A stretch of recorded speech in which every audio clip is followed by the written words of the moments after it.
Hello, everyone. Good morning. Welcome to the fourth Idean webinar today. We're super excited to have all of you. We're going to talk about today our new branding offering called Brand Big or Go Home, where great companies don't brand who they are, they brand what they do. Next slide, please.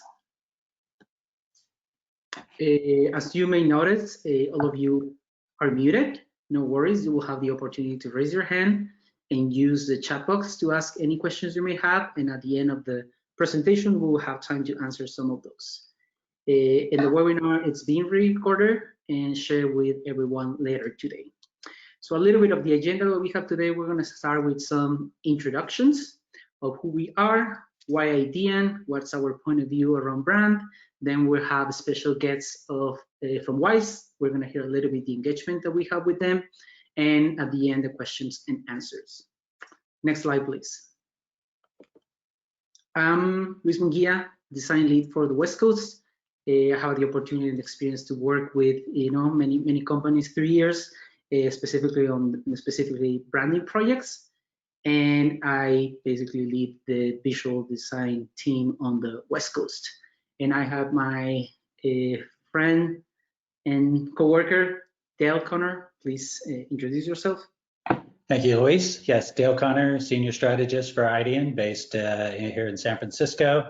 Also, like Luis, a lot of experience in working with many different companies, B2B, B2C, on branding projects, everything from reviving tire brands to reinventing new brands to brand extensions, creating new brands, helping teams, sort of translate new branding to marketing and internal comms. I've sort of had the opportunity to work and think about branding for a number of years now. So excited to kind of geek out on it for a while today. Thanks, Dale. Next slide, please. And super happy to have also with us today one of our previous client from WISE, Arjun, CEO of WISE, and Fatima, CMO. So if you both can give us a quick intro of yourself.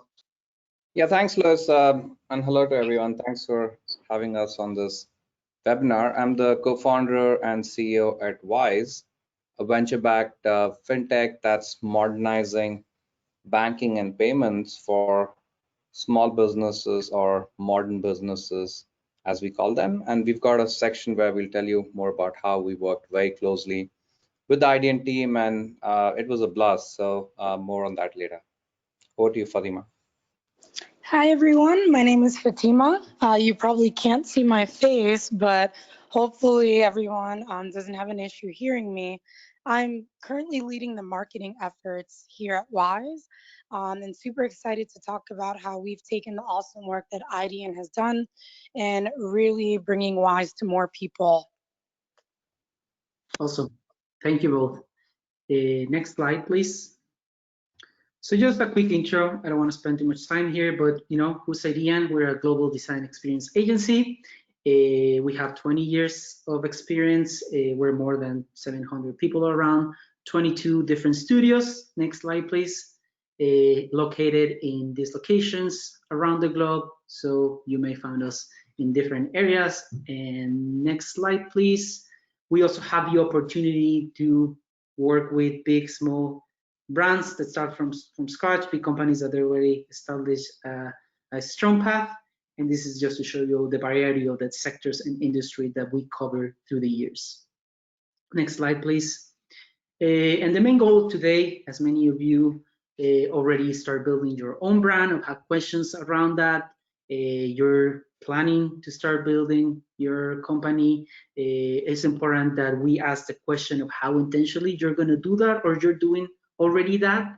And the most important thing, how your users are experiencing that right now. So now I'm going to hand over to Dale. So he's going to walk us through the first piece of today's deck. Dale, please. Thank you, Luis. And as Luis and I said, we have many years of experience between us. Luis would point out that I have even many more years than he does as a. And I think what we're talking about here in terms of this sort of laundry list of maybe call them complaints, is that I think all of us have sort of experienced at least some of these, either working for our own companies, working with different companies, just coming across in our day-to-day kind of as we analyze and look at other sort of brands and companies, what they're up to. But certainly the things that we find, out there that we'd like to see changed are, very often brand strategy decks aren't particularly strategic. That customer personas sometimes feel like sort of creative exercises that maybe were made to match existing value propositions rather than the other way around. Often, there's a great, actually Weird Al Yankovic satire song about vision statements, that very often they can be pretty vacuous or sort of jargon filled and empty, and certainly not particularly inspiring. And the same with mission statements, which sometimes seem to be at their most interesting, maybe are more sort of about just the company and how it wants to, dominate in its market and share, create value for shareholders, blah, blah, blah, but nothing that particularly gets anybody getting up in the morning. Values are often those things that end up on posters on the wall and then are sort of quickly forgotten, and which can, at the worst, can, begin to create sort of, cynicism within an organization. And then, of course, brand guidelines, and we experience this a lot, sort of, as experienced designers, is looking for guidelines for insight, actually into the heart of the brand, and what is it about, and how is it different, and how does it see the world, and how do we feel like we can bring it to life, sort of through experiences. But we find a lot of the guidelines are sort of, are lacking in that way and tend to be a bit technical. And we really, we've been around long enough, and I think you'll agree with us that, there are pretty clear reasons why. And two of the most main reasons really are just, when branding is often equated with marketing. And, as we all know, branding and marketing are very different things, right? Where branding, you're really trying to capture your entire sort of experience of who you are as an organization, and particularly how others, we would like them to experience us through all touch points, through all channels. Marketing, is generally, should be focused around promoting and selling products. And so you can imagine the mindset then of a marketer being handed, the branding job, and how they're going to think about it is, well, how is this going to play to customers? How is this going to sell product? It's not necessarily thinking sort of holistically about an organization and how others might experience it in all ways. And the same, vision, mission, and values often kind of get handed to marketing, again, with sort of a marketing viewpoint, which is, let's not get anybody upset. Let's try to appeal to as many people as we can as possible. And we have to satisfy a lot of stakeholders, so let's just get through this. So again, you don't end up finding, a differentiated experience coming through with both vision, mission, and values, and certainly nothing that people feel like they can, a team can even sort of own and sort of feel motivated by. And also, HR can often get involved when it comes to sort of values and this sort of work. And what you see sort of, obviously HR has very different sort of objectives, right? They're not thinking necessarily about, gee, how others will experience their company. They're thinking about internally about, are we going to have happy, efficient, effective, employees that, are going to, be poster children for our management, and we understand how we might, objectively measure how they perform against values, et cetera. Again, it's just a completely different agenda.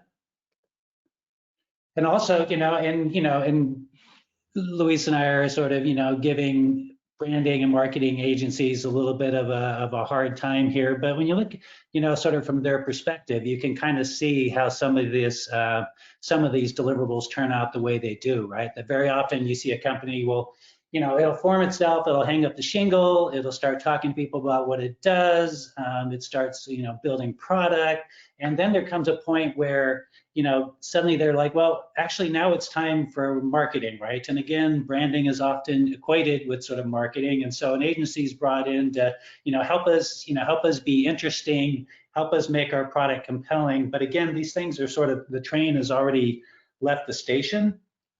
And so you're looking at an agency who often has been brought in because, they have, what we're sort of cheekily referring to as the proprietary process that, seems reassuringly repeatable, predictable, right? That, oh, okay, so you do this, this, and this, and then we get this result, which is, of course, what a business, loves to hear, right? And it needs to sound like kind of science, and it sounds sort of creative, then, people start getting kind of nervous, right? So then the agency comes in, and now they're sort of, okay, so now they've sort of sold in this, this patented process they have for kind of creating brands, and now they have to kind of start retrofitting all that to what they've already been handed, right? And very often they might already have, they might already have the logo, they might already have, a sort of a value proposition, particularly about here's what we offer, here's how it's different, here's how we've been building this thing, here's what the features are. Now again, make this enticing to other people, sort of try to bring some dimension and interest to it. And of course, so what sort of happens is, that these things start feeling a little bit shallow, a little bit sort of made up, a little bit of a creative exercise, despite the fact it was supposed to be sort of a very scientific feeling sort of process, And then of course, it's very handy because the agency then can, be blamed if the effort sort of kind of goes south. And I think all of us who've been around for a little while can recognize at least part of this is happening, in companies, and certainly not all, but enough where we have the sort of cynicism often around vision and mission and values that we do. So with that, what is a brand? And let's explore that a little bit more. And the way that Luis and I like to talk about it, initially at least, is also to describe what it's not just of. And a brand is certainly not just a logo, as we've already beginning to discuss. There's all sorts of touch points and all sorts of channels and things that are involved in the overall experience of a company.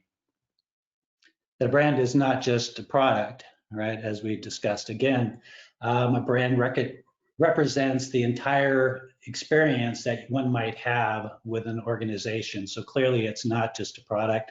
And again, as we've discussed, the brand is not just marketing. Marketing should at least have a very specific kind of role, and has a hard enough job as it is in what they need to accomplish without having to kind of try to own the entire sort of brand and what that's about. And this is a quote we like to use, Seth Godin, one of those sort of brand gurus out there. And I wanted to sort of read this even as you're reading it, which is: a brand is the set of expectations, memories, stories, and relationships that taken together account for a consumer's decision to choose one product or service over another. In other words, as we point out here, your brand isn't what you say it is, it's what others say based on their experience. So does that mean you just give it up and they're going to have the impression that they have? No, it just means that we really need to kind of focus this around experience design. And as we began this sort of presentation, how intentional are you being about the experience that you want others to have? Are you being very conscious about how you're coming through? And so this is, Idean is, as we noted earlier, is very focused around design, experience design, particularly. And so when the way we think about it is the strategy is going to drive the brand identity and territory work, and then that is going to drive the overall sort of brand experience. So there's a little bit sort of an inside out thinking that we employ. Now, how does this helpful for companies, both new and mature? When it comes to startups, and startups is something in terms of our brand offer that we have a particular interest in working with, because Idean was a startup ourselves, and from our CEO Risto on down, we're super excited to kind of work with early stage kind of companies. We kind of love that energy and that and that sort of beginning and creation that happens. So when we think about sort of early stage companies, what are they trying to achieve, right? And when does branding kind of really play an important role? We believe even at the seed stage, where you're just trying to show off your idea that you have this potential to scale, you're trying to minimize the perception of risk to a very sort of focused audience, sort of VCs, investors. You're trying to, create what feels like this mythical 10-page pitch deck. Now is the time really for strategy to be able to express the power and differentiation of your offer and the unique customer insight that you bring. What do you get? How are you looking at that that's so different from others potentially within your space? And then even as you kind of grow into, you're looking at sort of a Series A stage, right? Now you're trying to prove you're scaling, you're trying to show you have that traction, you're trying to create this perception of a company on the move, right? That you have this momentum, and having an identity that helps reinforce you're a real company and you're impacting your market in important ways is an excellent time to be, to be thinking about sort of the brand strategy. And then as you shift into sort of the growth stage and trying to demonstrate maturity, right? That's when things like the clarity of your mission and your offering and your value proposition, and again, how you look at sort of, customers and their problems differently. Brand guidelines really helps define that sort of experience for that growing team, new partners coming in, getting media attention. All that is a powerful reason to make sure you have your strategy in place. And when we talk about mature companies past the stages we talked about, we all see this, and the reason like agencies like Idean, get work is that very often sort of companies who've begun in a very sort of innovative way, they've had new thinking, they've had a fresh idea about how to solve a problem out in the marketplace, maybe they've had particular insight into sort of their customers. They begin to shift, right? You begin to shift from that innovation sort of stage to optimization, right? And as a company's mature, it's like, okay, how do we make some money now off this innovation? How do we increase our efficiencies? How do we, have all our processes, getting our people in place? Everything starts sort of shifting toward, okay, we've had the discovery, we've had innovation, and now we need to kind of build on it. But what happens, right, is and I've seen this, in any number of times with companies, is there a bit of an existential crisis sets in where suddenly it's like we've forgotten how to innovate, we've forgotten our roots. What were we about in the first place? We feel like we've kind of lost our way a bit, right? And we've all sort of seen that kind of happen or experienced it in organizations we've worked for or with. And really what can happen here that's really powerful is that if you do this sort of early branding, or even stop wherever you are right now and say, whatever the lightning in a bottle is that we feel like we captured, that we had, how do we sort of capture that and be able to kind of continually use that? How does it power what we do? And we're sort of, tongue-in-cheek calling it our, it's the Innovation DNA sort of trademark here, right? But there is some sort of truth to that, right? In terms of just being able to really encapsulate what it is about us that's sort of different, how we're seeing things differently, how we're looking at the world, what do we understand about our customers, and make sure we have that in place and can continually draw from that as we move forward. So the Innovation DNA, what is that, and how might one define that? Well, your product, your brand, and your relationship with your audience, the way we see it, are really based on your unique point of view into sort of an interesting challenge that your customer might have out there.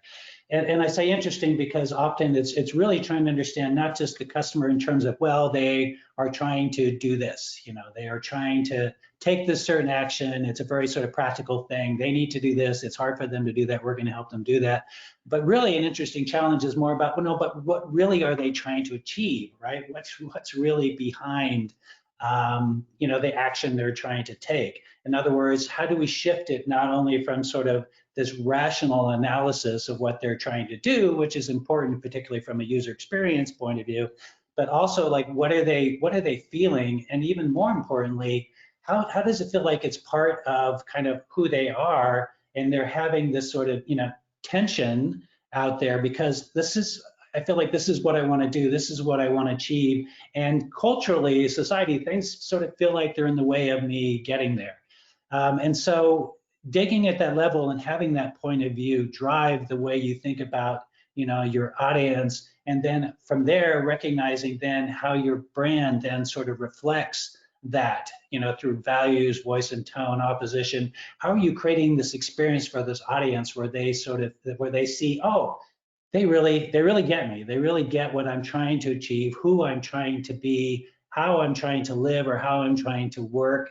And that's where that loyalty and identity, formation stuff that we all read about starts coming into play, right? That's when you really feel like I found a home. I found a potential business partner. I found a potential, consumer kind of brand that I feel like becomes kind of part of who I am.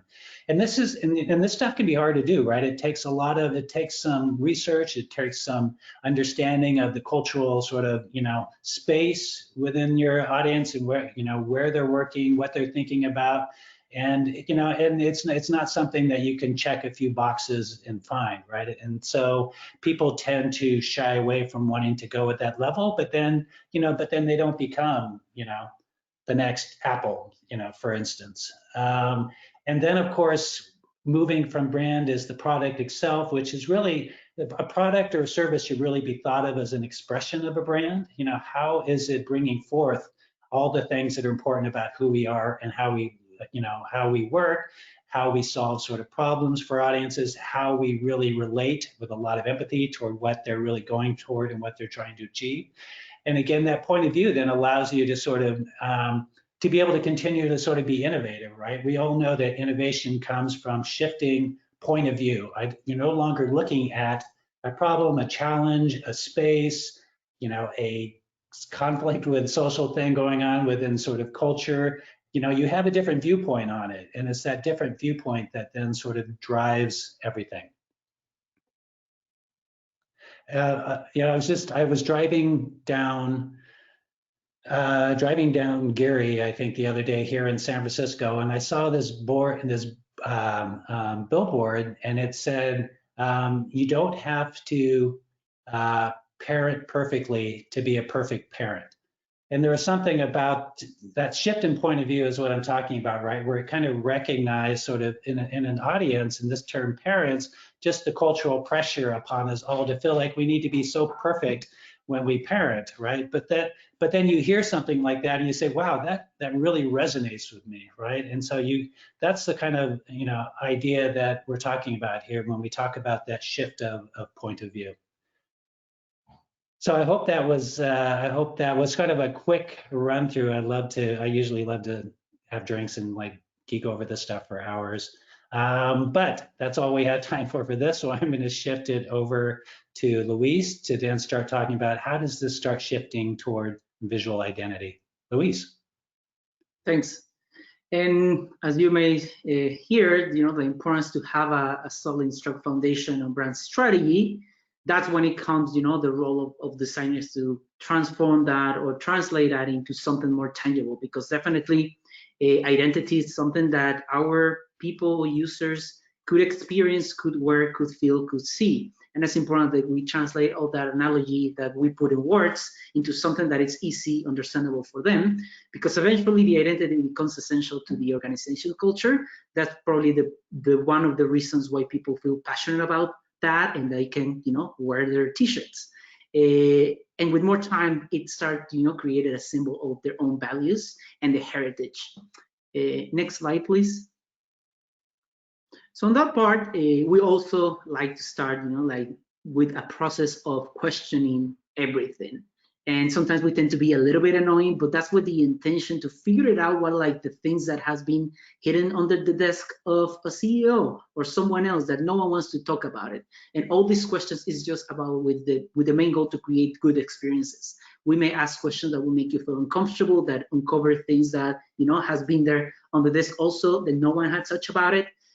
But it's important to understand what is driving this rebrand and how we can figure out the best ways to approach that, depending of the industry that you're in. And that's, like a big part of the process that we have. We don't like to start immediately and try to design and make things great. We like to understand also from the design perspective, the problem that you're experiencing at that moment.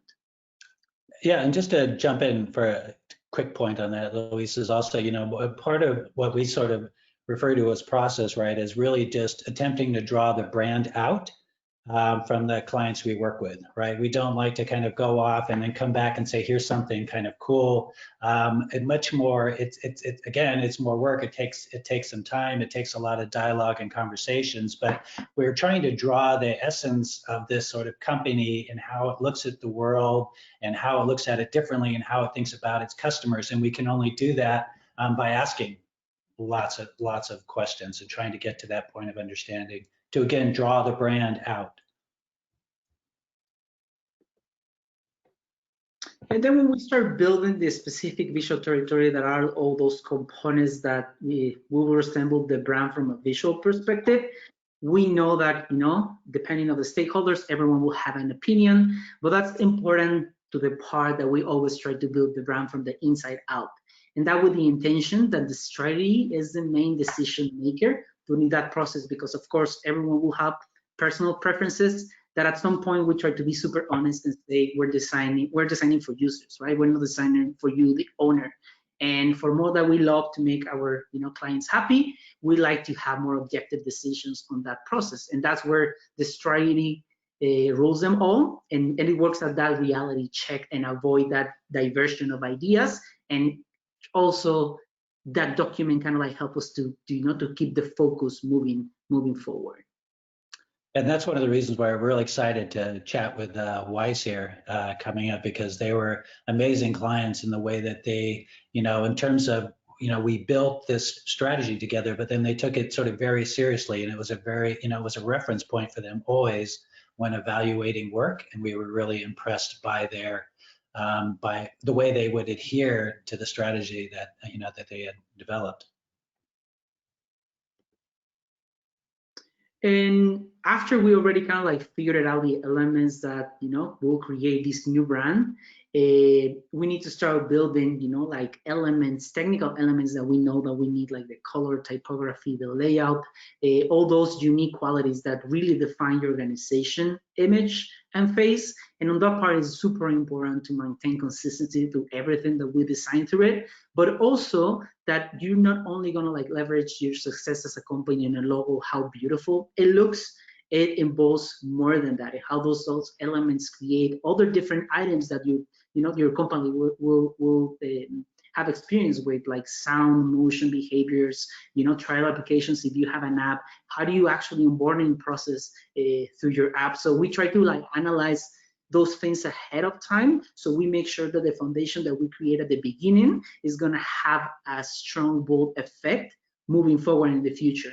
So that's just important for us to always keep in mind, that don't forget that we're designing, not only to create beautiful things. It has to have a little bit more communication on what are you designing as a company that really resembles, like what we design on the brand strategy.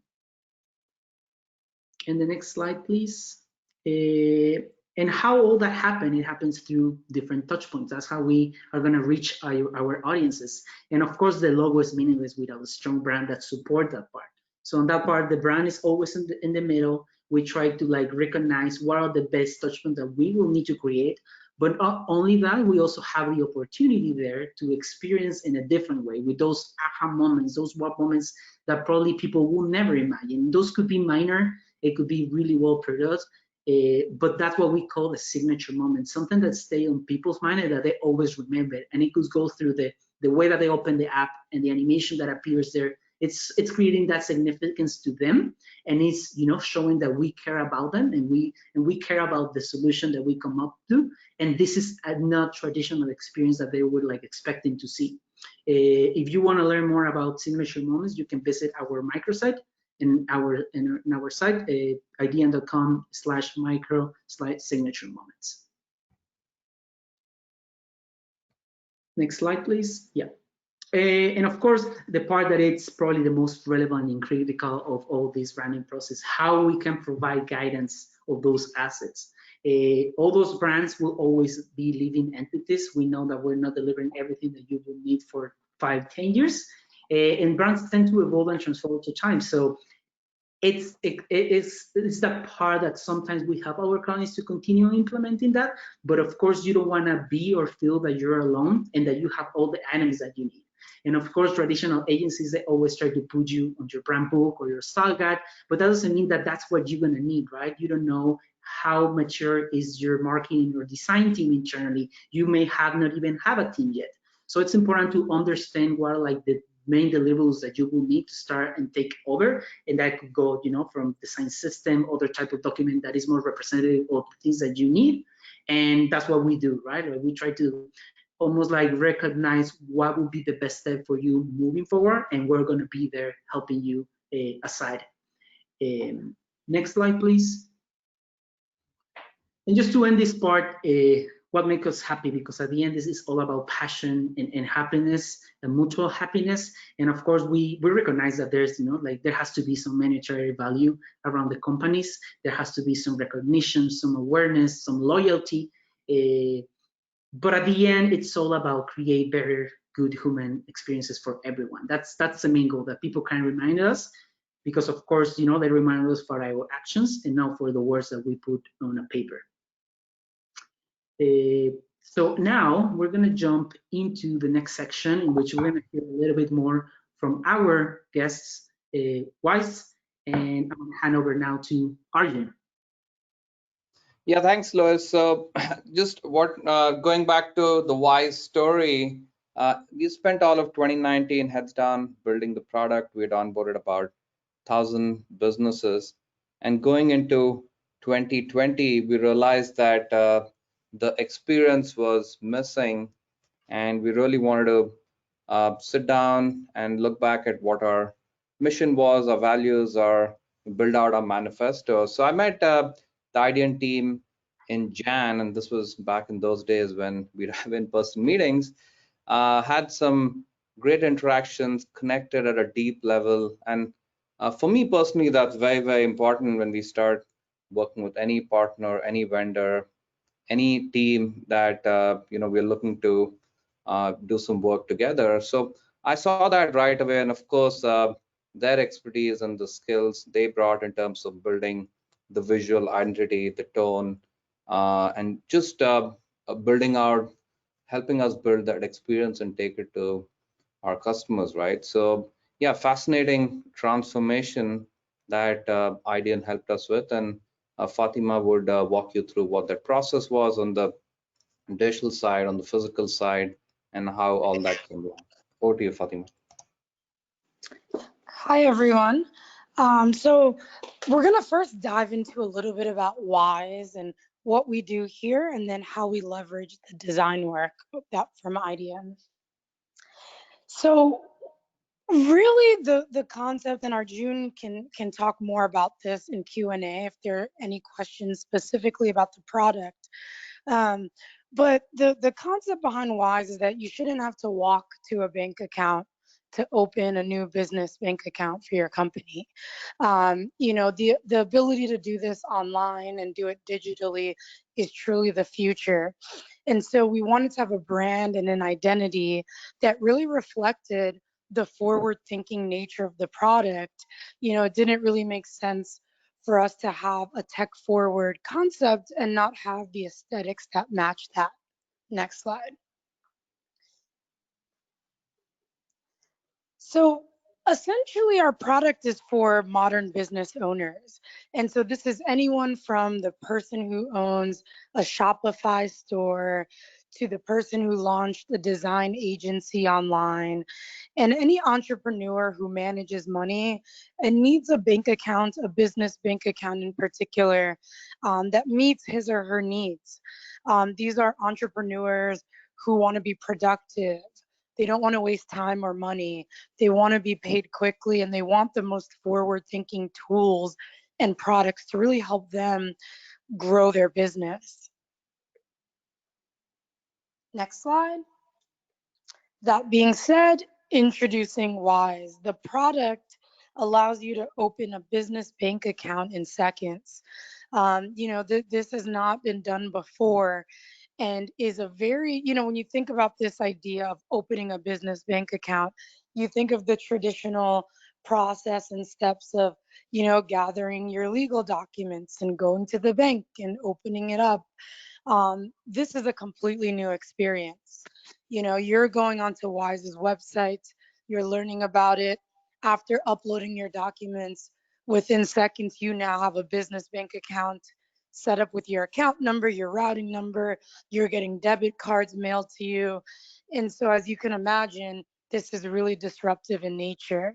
And so, we're going to talk a little bit about how this foundation of this disruptive product is showing up from a design perspective, and then more specifically, how we're using that design to impact our marketing efforts. Next slide. So again, I've mentioned this quite a few times, but this is really a first of its kind experience. Over 69% of business owners manage finances themselves, and there's over 30.7 small businesses in the US. So as you can imagine, there's a huge market here of people that we need to talk to, and we need to break through the noise by helping people understand very quickly how Wise is going to impact them as a business owner. So we're going to talk about design as a competitive advantage here, but more specifically, you know, as Dale hit on quite a few times, branding is not the same as marketing, but is serves as a very strong foundation for all marketing efforts. So we're going to dive into that. Next slide. So there's three areas we'll talk about: the brand positioning, digital and physical, as well as our customer relationship building. Next slide. So let's first talk a little bit about brand positioning. This is really, you know, as we, another Seth Godin quote that I really like is that people don't buy products, they buy better versions of themselves. And so what we need to do really quickly is take the brand identity work and help people understand how they can become a better business owner, but more important, a better version of themselves by using this product. And that's really what the positioning is about. Next slide. So a lot of what we've done with the brand, so as you can see, I've told you a little bit about the types of people we're targeting here: business owners, forward-thinking people, people who are risk takers. They're constantly trying to take their business to the next level. And so when we think of this idea, a lot of times people have heard the concept self-made, which is this idea of, you know, you created something from nothing and you found a way to grow a business yourself, make revenue for yourself, and ultimately live the life you want to live for yourself. And we've decided to take this idea of being self-made to another level, of being wise made, right? And how this product, Wise, this bank account, saves you the time and saves you the money that's needed for you to grow your business, reach your goals, and ultimately become that entrepreneur that you've always wanted to be. And so this is a great example of how we've taken that identity and used it to position ourselves as this human-centric brand that is focused on helping people reach their goals. Next slide. Fatima, by the way, I wear a medium tall. I have to take all those sizes now. I think all of you placed an order at this point. Cool. Diving a little bit deeper into that, you know, aspirational branding component of things, we've taken this to social as well in an interesting way, where we've taken this wise made concept, using the aesthetics and the brand guidelines created by Idean, to start to put together things like aspirational quotes and statistics that are empowering and allow people to understand how they too can build the business they've always wanted. And again, it's not just about the bank accounts and all the amazing features that happens with Wise, and we can get into this in the Q&A, but really this identity piece is about helping people reach their goals on a very meta level. Next slide. Now we're going to talk a little bit about how the design assets and the brand identity has impacted both our digital and physical brand. Next slide. So as you can imagine, this is a product with so many different components, right? You're going through this digital process of creating a bank account online. And then on top of that, you're getting both digital and physical debit cards the same way you would through a traditional bank. And so it's important for us that all elements of this process from a design aesthetic is very tightly buttoned up and gives a great first impression to the consumer. As I mentioned, this process, for many people, they've never opened a bank account in this way. And so it requires a great deal of trust from the user to open a bank account in seconds online with a new company. And so things like the design and how things look and feel very early on is going to help to build that trust with the consumer. When they look and see how much thought and thoroughness was incorporated into the design and how it looks, there's going to be a subconscious association with how that level of rigor was placed into the product. How secure are my funds going to be? And while a lot of people may not immediately make that connection, these are things that do matter. And so all of these different components from a brand identity standpoint, we've been able to take this work and incorporate it here. Next slide. Finally, it's diving a little bit deeper into exactly the specific components of the product that were impacted by the brand identity. Number one, people can sign up for a Wise bank account directly, but there's a lot of interest from other platforms to add Wise into their platforms as well. So these are things like money management platforms, e-commerce stores, any platform where there are business owners using their services. There's a growing interest to include Wise onto those platforms. And so we need to be able to very quickly use our brand identity to be able to co-brand and seamlessly integrate into these other experiences as well. And so, the key takeaway here is if you're a product similar to Wise, where there are going to be opportunities for you to partner with other companies, there's lots to think about in terms of how your brand aesthetics are incorporated into partner platforms and things like that. Next slide. Finally, the last component here, I talked a lot about what we stand for, about how we get people interested in the product at first impression. Now this is going to be about some of our plans to keep those relationships over time and really, build a long-term relationship with our users.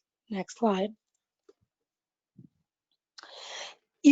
I keep hitting on this again about who these entrepreneurs are, but I think it's a core component of how we're thinking about marketing going forward.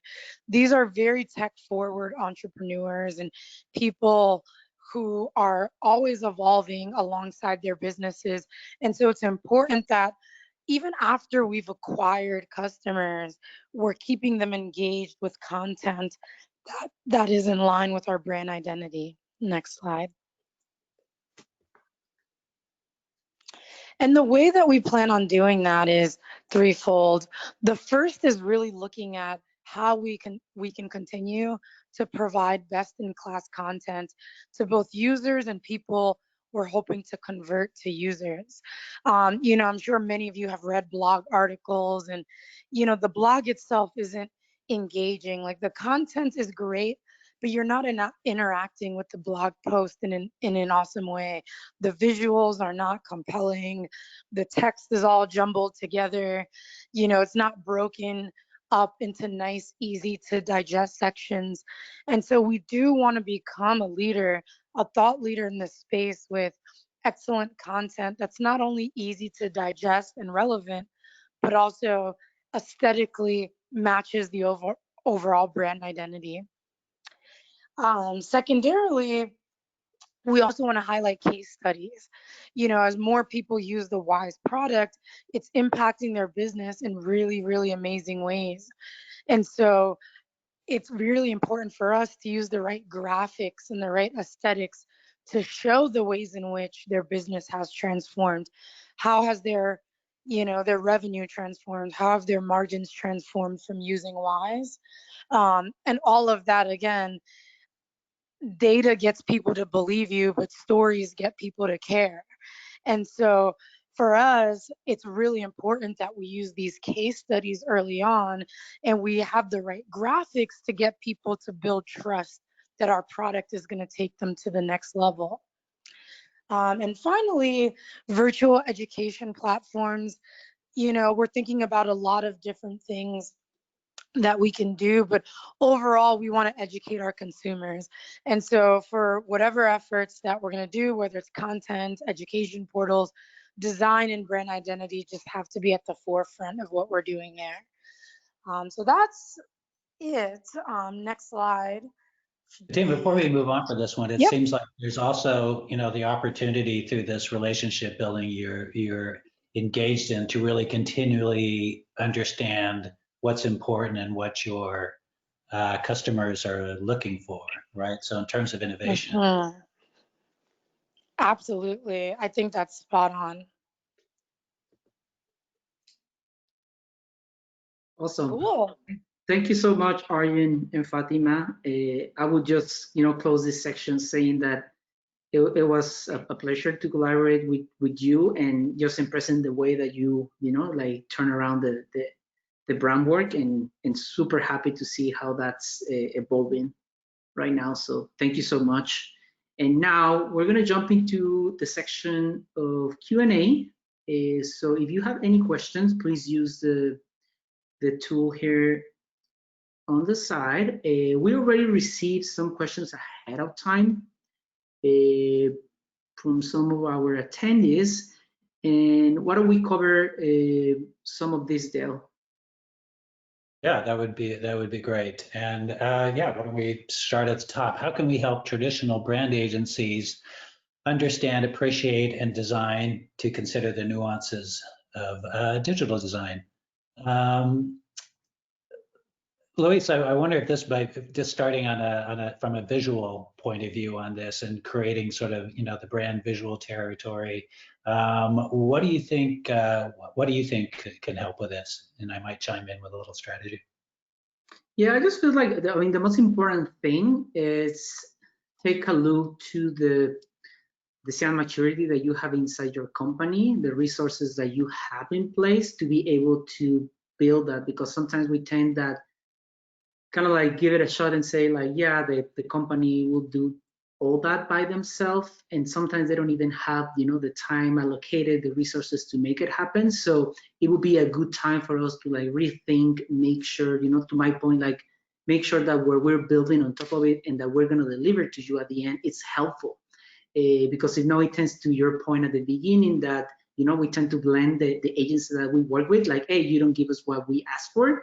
So it's just like that fine line that you need to at some point cross, in which pretty well from our side, the design agency, but also from the client perspective, what they're expecting to have. And also that will involve all that understanding or appreciation of design, no matter if it's a digital or physical environment. Yeah, that's great. And I think it's often when you look at brand agencies and what they're being asked to do and what they're being asked to achieve, it's often, you can find the problems can begin in the brief, in the and what they're receiving in terms of a creative brief from the client, what they understand even from the proposal stage, what they're being asked to do, right? And I think as Luis is noting here, that from the client side, it's recognizing the importance of thinking about an overall brand experience, and and baking that into your brief, into the proposal process in terms of your expectations of what you'd like to see come from the agency, and and looking for agencies that clearly have design capability, or at least an appreciation and understanding of the importance of design in the branding process. So I push it back on the client side a bit there. Yeah, I agree. Yeah. And I think the second question, how to build a brand as a startup. I mean, I would put that to you, Arjun. Just to hear your story, what like your experience, like coming having that startup, and how do you recognize the value of build a strong brand from the beginning? Yeah, so I can speak as an early stage startup. It's really hard to build the brand in-house, right? Because everyone is focused on building the product, figuring out what the problems are, and solving them for our early customers. So heads down with everyone doing that. It's really hard to zoom out and look at the bigger picture in terms of how to build the brand and the experience. So I think you've got to time it right, and of course work with experts like Idean and get together and think through it. It's a process that obviously takes time, so you've got to invest in it with the right team, and of course invest in it with a very clear outcome, right? In our case, it was clear. We wanted to take our product to a whole new experience, right? It's not just about a new logo or new color palette, right? Just in terms of how it appeals to our modern business owners or entrepreneurs. So I think obviously you've got to have the budget for it, you've got to invest time, you've got to work with the right team, have clear outcomes. And I think with all these in place, you see really good results. Like we've seen also a couple of other startups do it right. And I think the ones who take this seriously early on very quickly go on to build that brand foundation. I'm so happy looking back at it 6 months that we worked with you guys to build this. Awesome. Thank you. We've also got some good questions coming in on the chat. Do you want to go through those real quick? Yep. Yeah, I'm happy to answer a couple of them. So what if your product works across different industries? Absolutely. I think that's what we're getting deeper into. Healthcare, telemedicine, the very interesting one. That's a target market we're looking at. And yeah, and in terms of brand, right? I think e-commerce, the way you target an online retailer versus a telehealth business is obviously very different, right? And that's how we talk about taking the brand to the next level. So now is we've got a foundation, and once we focus on specific verticals, I think that's how the brand needs to come along. And I'm pretty sure we'll be engaging with Idean or a team like Idean in terms of building out those strategies, the landing pages, the collateral, and all the good stuff that comes with it. Next question is about finding your target or how they're finding us. So what we are doing is we are embedding the offering into ecosystems. So if you go to Shopify, if there are any Shopify businesses, we are an app inside the Shopify App Store. Similarly, if you use QuickBooks, there's a QuickBooks App Store. So we are really embedding our experience, our products inside ecosystems. So businesses that already are or they exist in those ecosystems find us. And it's very clear what the problem is. Banks were built for businesses that were not online, right? And now that we are 100% online, we're built for the virtual world. These businesses are progressively going digital. The key is to exist in the ecosystem so they can find us. The next question is for you, Dan. Sorry, Arjun, just a point there around the, it's interesting to see in the business world in terms of partnerships and that idea of collaboration over competition. That seems to be a bit of a trend out there, right? Where companies are looking to say, how do we fully serve our customers by, partnering with others who might have different capabilities or services that they bring to the equation. And so that becomes an interesting from a branding perspective, where it's you want to prove your own value, but on the other hand, you want to show that you kind of play well with others within a particular category.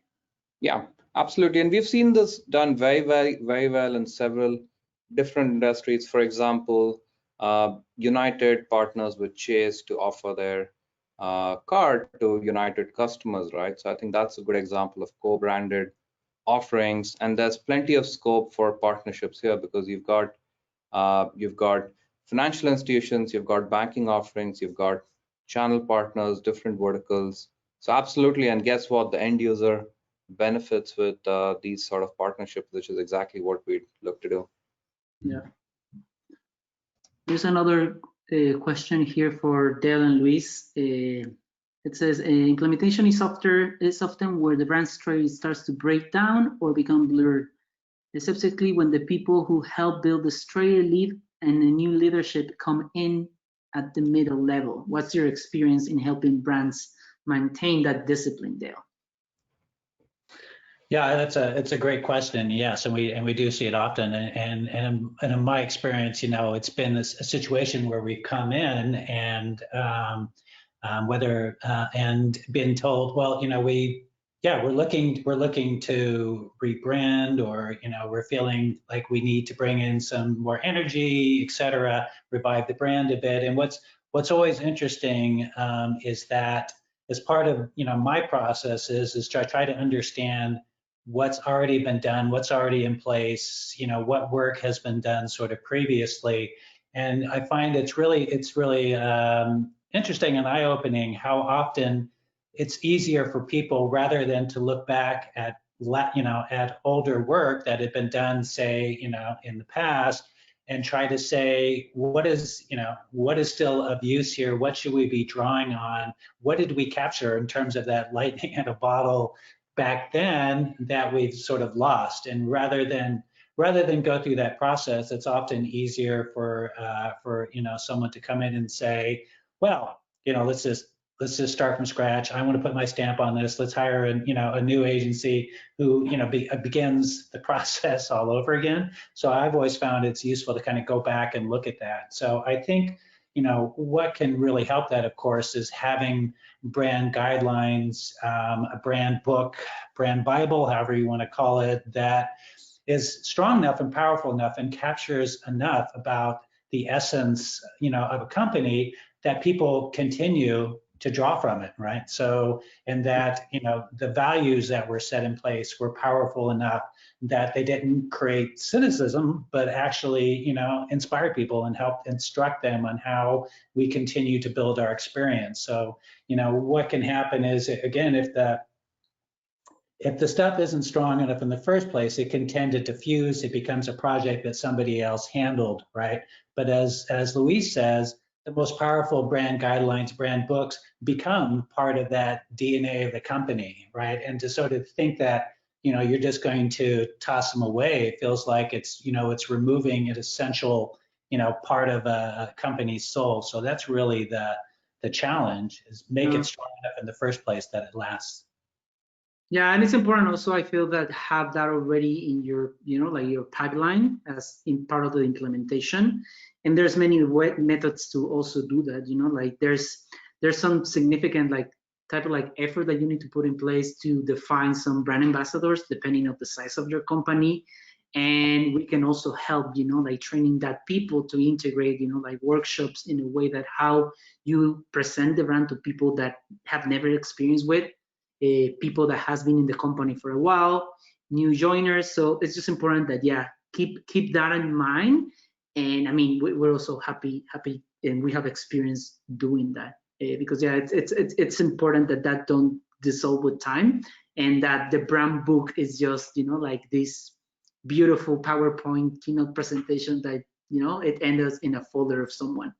Yeah, and just to add to that, the last other point about that, right, is ensuring that your branding efforts, as much as possible, feel like they're bottom up, right? That everybody's sort of felt like part of them, is in that brand. That there is, this sense of ownership from the beginning. That it's not just, a few people on some task force came up with a brand and is telling you what your values are, although the reality is, if you're a company in business, there already are values in place, right? It's just they may not be, particularly recognized yet, right? So again, you need to draw the brand out of the company, of the people within it, various stakeholders, and making sure you have a broad base to draw from, so everyone feels like, oh yeah, that's us. We own that. It's not something being imposed on them. Yeah. And I think that we have time for one last question, one that arrives before. I mean, I would leave this to everyone. What if your product work across a number of different industries, healthcare, finance, computing, etc.? How would you go about creating a coherent brand strategy when you have to tailor your product's brand to all these different types of users? I will say, I mean, and please add to this, Dale, like that's part of like the things that you define on the strategy section of it, because there's definitely the need to have like a clear business strategy, a brand architecture, well defined, what are the products that you're trying to deal, what are like those different sectors that you want to have. So it's important that that's going to be clarified on that phase with many methodologies. But that would be kind of like my first, like answer to that. Yeah, I think that's spot on. And just to add to that, the point about business strategy, right? That, at the end of the day, design strategy is driven by brand strategy, and brand strategy is driven by business strategy, right? And so the business you're in, the market you're in, what the company is trying to achieve, how it's, how it plans to, to make money, right? Is overall what you need to look toward, right? And so the things we've been talking about here are sort of universal sort of ideas and principles when it comes to branding, right? But the important thing, again, in not having too formatted, trademarked a process, is to be able to kind of work within the context of the project. And if you're in a particular sector, industry sector, there may be things that are very distinctive and important about the audience there, what's happening from a business perspective, what the competition looks like, what it's doing. There's a whole lot of sort of factors that need to be kind of recognized and put into place to actually create an effective brand strategy. Yep, I agree. Okay, so I think that now we can jump to the next slide, Dale, just to close this presentation. And I mean, of course, ping us. Here are our emails in case you want to like learn a little bit more and visit, like our site for the events for past or coming ones. And I mean, thank you all of you for attending today. Thank you, WISE team. It was a pleasure to have you today, and stay safe, everyone. Thank you. Thank you.